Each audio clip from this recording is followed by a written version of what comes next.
Hi, I'm Carl Anderson of Kugae Gundogs. Bringing a puppy home is the most enjoyable thing, but it can turn into the most stressful thing if we overthink it. And there's no fixed way, and there's no perfect way. We just have to really get on with it and bring him home. And you've got to remember, we're bringing this puppy away from its siblings, its mum, its dad, and it's the environment it's in. So everything's very strange. So it's like plucking a young child away from its family. It's a very similar scenario. But we've left the breeder, and here we are in the car, and we've got to have suitable transportation to get it home. Now, having the puppy on your knee on the way home is not safe, because we don't know what's going to happen on the journey. We might have a 5-minute journey, we might have a 5-hour journey, we might have more.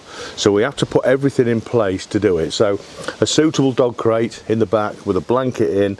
The breeder will potentially give you a blanket what the mother's been on. That might calm it down, but it's immaterial. We have to get the pup home safely. So we'd say our goodbyes. We'll put the puppy in, and realistically the puppy's going to try and jump out, so we'll just put it in very, very gentle, and we'll shut the crate. Now, if the puppy starts whining like he's going to whine now, the worst thing we can do is keep opening that crate. We're going to condition him to every time he whines we're going to pick him up. We don't really want that to happen.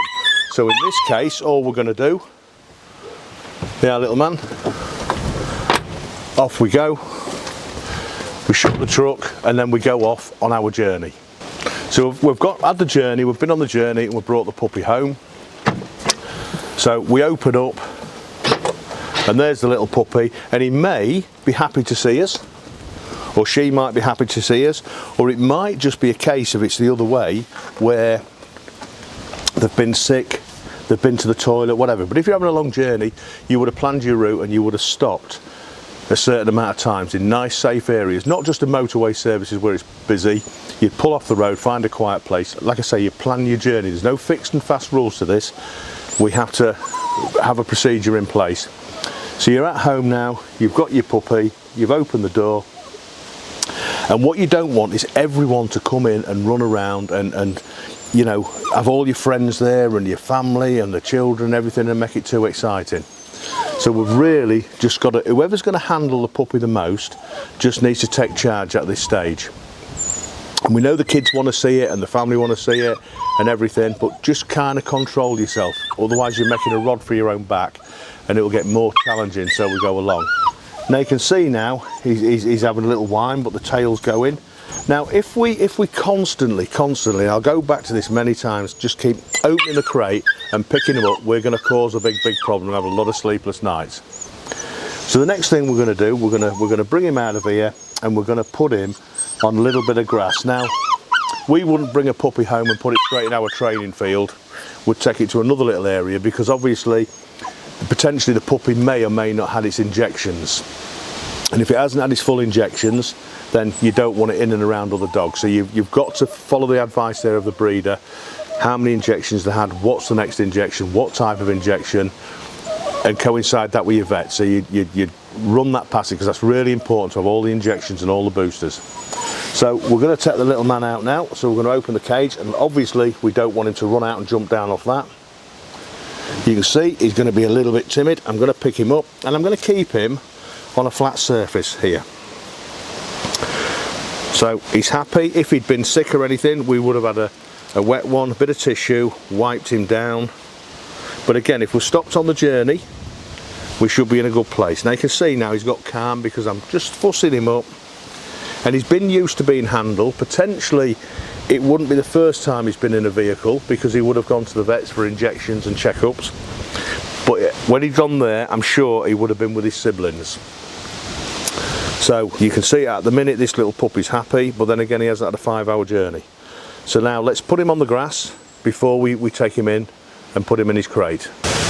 Okay, so we've brought the puppy out of the car, and we've brought it onto a fresh bit of grass. And I haven't put him straight out of the car and let him just run around. I've lifted him up, and I'm cradling him underneath, and his paws are in my hand. Now you can see he's very happy, he wants to kiss me, have fun. I'm just going to let him go down, and I would expect him to come up and want to be involved with me like this. play, because remember, you've done your homework from the first video choosing a puppy. So you understand where he's got him from, where you've got him from, and this is what you should expect from a puppy what has been socialised. Yeah, so he just wants to be in and around me all the time and play. So if I just walk off, yeah, now he's gone that way. Now he's finding the camera more interesting than me. Now he's on Laura. Laura desperately wants to stroke him and she won't, and here he comes. Now it's okay, we can do this and we can have lots and lots and lots of fun with him if it's dry like it is today. But if it's raining, we wouldn't be doing this outside. We wouldn't be putting a puppy out on wet grass in the rain. We'd have to do it in a garage, in a shed, in a barn, in a utility, whatever you've got to think outside the boxes. But you've got to remember the puppy's got to have the toilet as well. So I'm going to let him run off again, and he's going to go to the camera. Now this is the bit where when you're at home, everyone's going to want to pick the puppy up, but we don't want everyone to pick the puppy up. We want the puppy to come to whoever's going to do the training, and that might be the whole family. And in time we can let everyone have a stroke of the puppy and pick the puppy up, but just at this minute in time we've got to let him settle.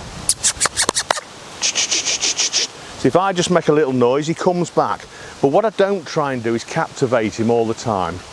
He wants to have a little nibble on my fingers. I'm happy with that. If I didn't want that to happen, I could have a deer antler in my hands and let him chew that instead. So there's lots to do. So we've got the puppy home, out the car safely. We've put the puppy in an area of grass. We've tried to keep everyone away from him. Now let's go put him in the crate in the house and kind of switch him off. So we've broke this down into stages, and we're at the stage now. We've brought the puppy out of the car after the journey, and that might be 5 miles or 5 hours. We've let the puppy go on the grass. We've let him have a little run around, and now we're at the stage where we've got to put him in the house somewhere. Some people don't like crate training. It works for us. We need the dog to go in a crate, and so we're not just letting it run around the house. Remember, these are Gundogs, and Gundogs pick up bad habits very fast and they pick up good habits very fast. So they're very intelligent dogs and they're bred for a reason. So we like to crate train for a period of time, and after a few weeks we'll leave the crate door open and we'll educate little Doogie, and we'll say bed, and he'll go into his bed on his own accords and we'll switch him off in there. But this is bringing the puppy home, so you can see now he's happy. He's content because you've done your homework, you've gone to someone who socialised them, and we've got to put him in that little crate. We've got lots of fresh water, and I like the water outside the crate. Remember, what I'm going to do, I'm going to put him in that crate for a period of time, which is generally to start with about an hour and a half, and then I'm going to bring him out, I'm going to lift him up, and I'm going to take him straight outside on the grass in the area where we want him to use the toilet.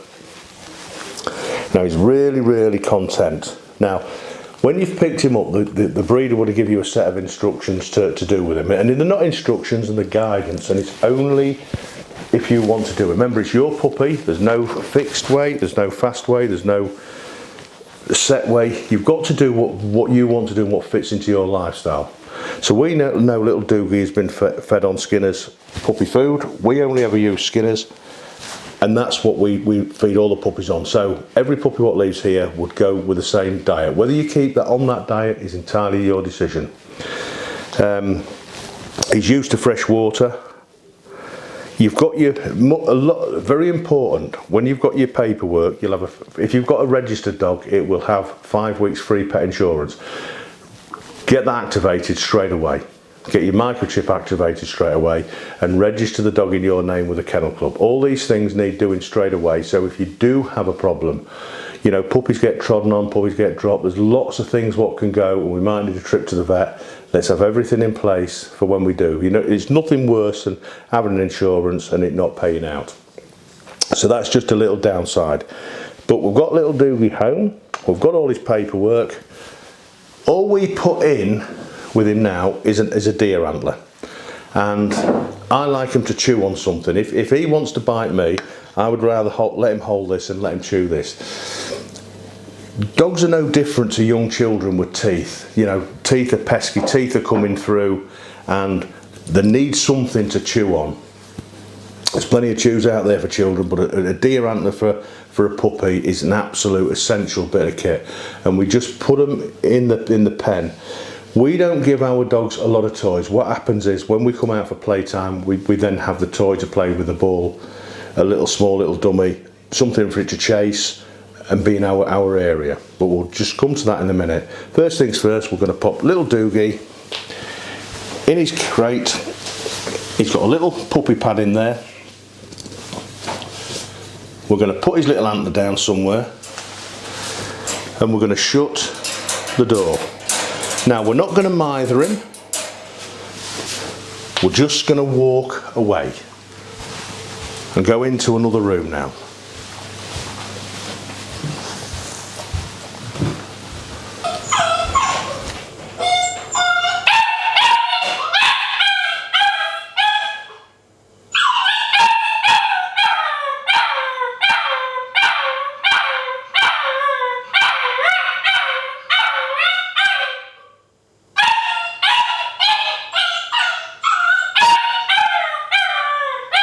So what we've done, we've left the room and we've let him settle. Now, like I said, if you keep running in and keep taking him out that crate or hair out that crate constantly, you're going to cause yourself a problem, have some sleepless nights. Now, we want the puppy to cling to you, we want the puppy to be with you, but you must give them their own space and let them settle. Remember, you've brought these little puppies, you've plucked them out of one area and you've put them in another area. It's totally alien, so we have to let them settle down. What we want them to do is every time we come to the cage, we want them to be excited, but we don't really want to go to the cage when they're barking and screaming. I would rather, when he's settled down like this now, I would rather get him out and have some playtime with him, or even wake him up and have some playtime with him. So I'm taking him out of the cage and I'm educating him. When he's nice and settled, he can come out of the cage, not the other way round. Now, up to now, we know everybody wants to come in and say hello to this pup, and I can't stress it enough. If you educate him that everyone he sees wants to give him a fuss and stroke him and love him and one thing and another, when he's 8 months old and he's a bit bigger, no one wants that. And he'll be jumping up everyone because he'll be convinced in his world that every time the door goes or there's a knock on the door or someone turns up, they've come to see him. And they haven't, they've come to see you. But in his world, they've come to see him. So what we're going to do now, we're going to get him back out because he's fairly settled. He's settled enough. He doesn't have to be, you know, asleep. You can see there he's playing with that little deer antler. But we're going to get him out. We're going to get a little ball or a little dummy, and we're just going to go and have a little game with him. And the game won't be for long before he comes back in. We'll let him have a toilet. We'll play a bit of a game with him. We'll let him come back. We'll let him have a drink. It's dinner time, so we'll have a little feed, and then we're going to switch him off for another hour and a half to 2 hours. So always, and very important, when you're bringing him out. Now, if I let him out and he runs on this floor, he'll potentially go to the toilet and then he will get used to that. So what I want to do, I want to bring him out. I want to be very gentle. I'm going to lift him up exactly like I would any other pup. And I'm going to now take him straight outside and let him have his toilet. Okay, so we've brought the little puppy outside and we're just going to put him on the grass and see if he goes to the toilet. Now, we're lucky today, I've said this before, because it's nice and dry here. If it was wet, we'd do this inside.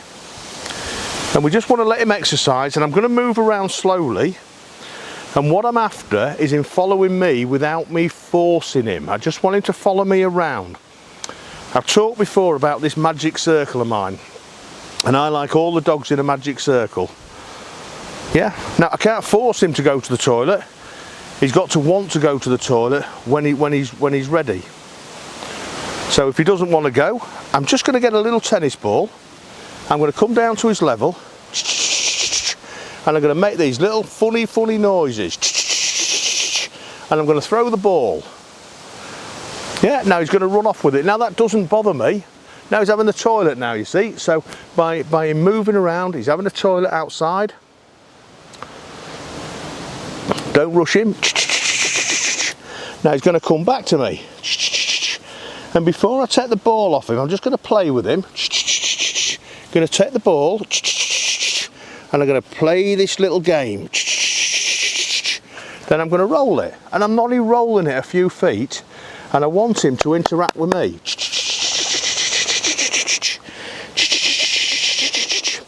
So what he's doing is he's chasing the ball, he's interacting with me, and he's now retrieving the ball. And if he stops retrieving the ball, or we, you know, a bit later on, we've caused a problem. He's chewing the buckle on my wellies now. Yeah. So we have this great game. But that's maybe, for him at the minute, that's maybe just enough little ball game, because I want to keep him keen. So I'm just going to walk off with him, nice and steady. Yeah. And if I lose his attention, I'll just walk the other way a little bit. Yeah, and I've got all these noises I can make if I want. If I need to, and he comes to me and look, he's so happy. Yeah, look at the focus already, and come down to his level. Now remember, I'm the handler. I want this little puppy jumping up me all the time. I want him so heavily involved with me, because I'm going to work him. Now we'll try and do the ball a little bit further. See, that's too far. So all we do, we give him a fuss up. Wants to play the whistle, we get the ball. Now that was my fault as a handler for throwing the ball too far. You've got to be gently. I've got to walk up there, I don't want to tread on him. Here.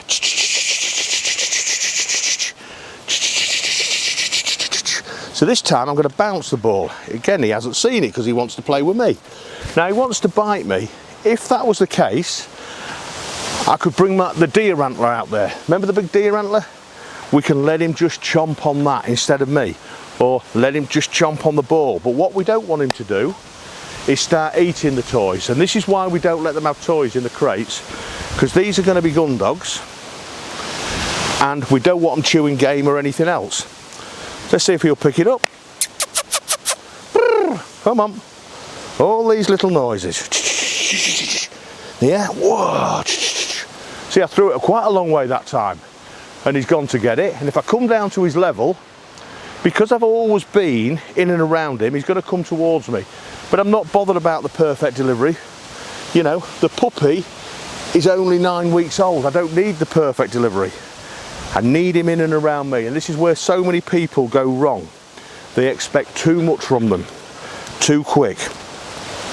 They want everybody to come in. Have you noticed now, because I'm having fun with this puppy, we've got people behind the camera, and he wants to entertain with me. He doesn't want to run over there. And the face is on them because he don't want to run over there. They're like thunder, aren't they? So that to me now is enough. That is just enough, and I want to put him away now and switch him back off. So he's had his little run out for 5-10 minutes. We've picked him up safely. We're cradling him, and we're going to put him away in his crate. We'll probably just give him a few biscuits first. We'll feed him, water him, and then we're going to put him away, and we're going to allow him to switch off for about an hour and a half, might be 2 hours. No, certainly no more than 2 hours. I'll put the timer on and we'll repeat the same thing. So we've had our little play outside, and now we've come back inside. So that play doesn't want to be long at the beginning, and don't expect too much. The puppy might be shy, might not be as lively as this one, and it might just want to be shy and just hide. That's no problem. Just let it have the toilet, a little bit of exercise, and then bring it back in and let it have some food and a water. In this case it's dry biscuits, so there's got to be an ample amount of fresh water around. You might want to put the water in the crate.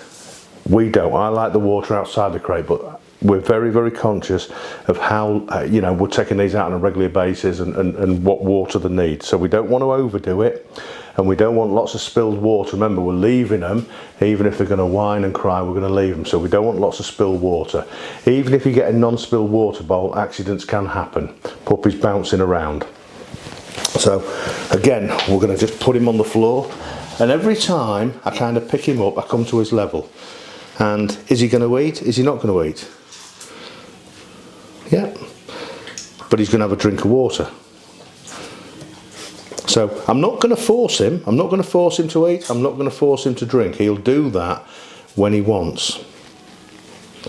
Yep. And I'm not going to panic if he doesn't eat. Here he goes.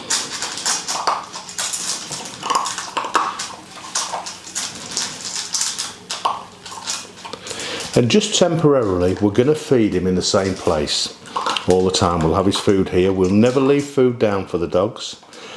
And we'll put water down when he comes out, or just before he's going to go back into his crate, or when he comes out of his crate. He'll always have lots of fresh water. But remember, when we take him out of his crate, we're going to lift him out, and he's going to go to the toilet outside. And within a short period of time, he'll be house trained. Now, everyone's different, and everyone's got different facilities where they're going to take them. It might be on the front garden, the back garden. You might not have a garden, but you have to put in some kind of provisions for the pup to have its toilet area. The last thing you want is it running out and weeing on this floor, because it will just become accustomed to it all the time. And then you've got a dog what's not toilet trained, and it's not a pleasant thing. But we need to do it from the off. Look at his little tail going, he's happy. And he's come from a litter of 9, so in that litter of 9 he's had to compete for his food. They've never not had enough food, but they run around frantically. When you get a puppy home, that competition stops. And what I'm going to do, I'm going to give him a certain amount of time. When he's stopped eating, that bowl will be lifted up, and I will not leave the bowl down for him to graze.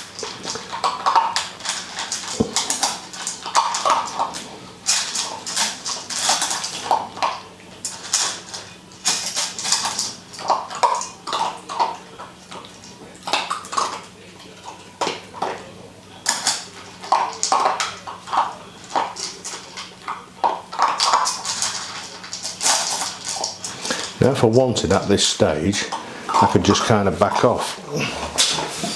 Well, I'm not going to, because that's going to stop him from eating. So he wants me there at the minute, just so he's nice and confident. I don't want to stop him eating, so if it means me just sitting here for 5 minutes while he's out, that's great. Now, when he stops eating, I want to put him in that crate at the minute. I've seen him go to the toilet outside, so I haven't got a problem. Before his food. You might want to take him after his food, but really I don't want to lift him. He's going to have a big full belly, and it's like a lion. A lion will eat and eat and eat, and then he'll go and sleep somewhere, and dogs are exactly the same. We don't want them having a full belly and running them round, because they can twist the gut inside. It's basically like spinning a bag, and you can do a lot of damage. So it's switch off time after each meal, and enjoying them. But this is the puppy food he's been grown up on. But again, you've got to make your own decisions, do your homework, and do what's best for you.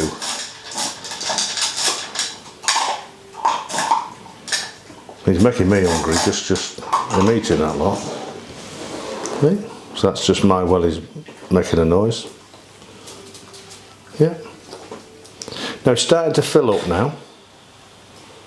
Yeah, and that's the water. If you'd feed them dry biscuits, they've got to have that water to absorb it. Yeah. Now I'm happy with the amount of food he's had. I'm not even going to think about that. I'm just going to pick that up. Yeah. Now very, very gently, he's coming to me. I'm going to pick him up very gently, and I'm going to put him in that crate. I'm going to get his little antler there, because that's what I want him to chew. If I can get him to chew that antler, he's not going to chew the furniture. If I leave loads and loads of toys about on the floor, balls and little knot things and all the toys you go and buy, he's going to end up picking up everything in the house. He'll pick up the remote control, he'll pick up the mobile phones, he'll chew this, he'll chew that. It's just, you've created the problem. But look how content he is. He's been out, we've had a play with him, he's got his antler, and now it's switch off time. So we'll do more videos with Doogie and his brother Mac and his sister Brooke and his other sister River over a period of time. But nothing's really going to change in Doogie's routine for the next 2 weeks, otherwise we'll play a little bit more. but we'll keep the play short so he's keen on it. We want him keen all the time. So rather than bore him, it's like a child. Once they get bored, do something else. Do something else, do something else. But let him have his switch off time. Look, he's going to go to sleep now. So I can carry on with my day and do my other chores. And I'm going to set my watch and I'm going to be back up here an hour and a half and I'm going to be the one who takes him out. We'll let Karen and the girls and everyone else have a stroke, fuss him up, but it'll be while I'm holding him, and then we'll go on with our day. And we're going to carry on that routine, carry on that routine. He's going to be a working dog, and we want the best out of him. But whether a working dog, a competition dog, or any other dog, a pet, anything, they have to have the same type of training. It's almost, we go down a road and then we veer off. And they're going to go for a pet dog, they're going to go for a working dog, they're going to go for a competition dog. But the foundation is the same. A foundation we can build on. And the more solid that foundation is, the higher we can build. It's like anything in life. But you can follow his story and see where we go with him. So if you're getting a new puppy, go out there, enjoy every minute of it, and remember it's your puppy, and don't listen to everyone and anything. Listen to what you want to do and enjoy every moment of it. Thanks for watching.